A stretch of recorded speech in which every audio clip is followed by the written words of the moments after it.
What's up mga kids? Lahat ba naka-drawing na? Kung nakaabot ka dito, congratulations na agad. So itong part nga pala ng neuro na ito ay re-record kayo mag-drawing.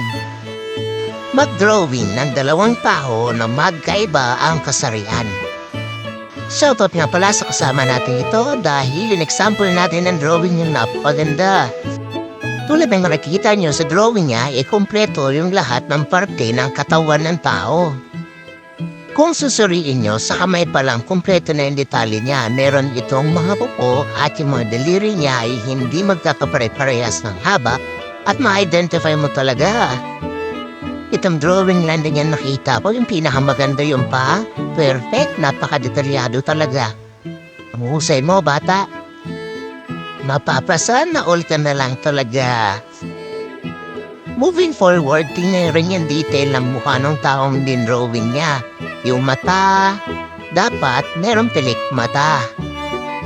Hanggat maaari pala pag nag-drawing kayo ng kamay, dapat ganyan nakabukas, huwag niya itago sa likod. O kaya, huwag niyang i-drawing na napasarado.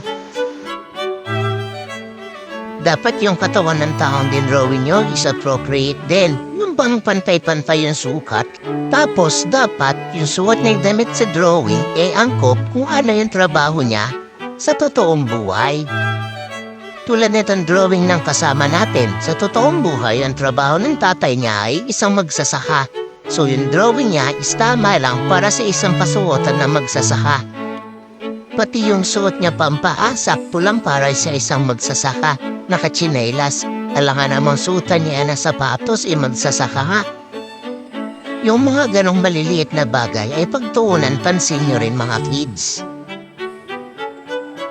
So dito naman sa pangalawang drawing, since lalaki na yung dinrawing niya na una at kailangang mag-drawing siya ng opposite gender nito, eto na nga, automatic babae na yung pangalawang drawing niya.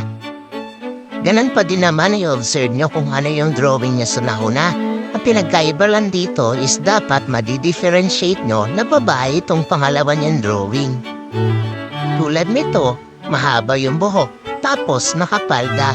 Tsaka merong kurba yung bandang dibdib niya, kaya ma-identify mo talaga na babae siya. Bali ang description niya pala ng kasama natin na nagguhit nito ay yung nanay niya is housewife, kaya ganyan ka-plain at simple yung kasuotan ng dinrawing niya. Pansinin niyo rin yung suot niya pampaa, nakachinelas lang. Kasi kalimitan naman sa bahay nakachinelas lang tayo, diba? Alam naman suotan niya na sapatos na may heels pa, hindi naman niya nag-o-opisina. Nga pala mga kids, pagkatapos niyo mag-drawing ng dalawang tao na ito, ay ipapaliwanag niyo kung sino itong mga din-drawing niyo. In English dapat not less than 300 words. At syempre dapat i-observe niyo rin yung English grammar niyo. So yan lang mga kids, sana mapansin niyo yung mga small details na ganyan pag nag-drawing kayo. Pero kahit ako, hindi ko maiwasan mapasa na na lang sabihin mag-drawing ng kasama natin to. Kasi yung drawing ko ng tao, hindi ganyan kaganda. Buti na lang may pampalubag loob kahit hindi ganun kaganda, pumasa naman tayo.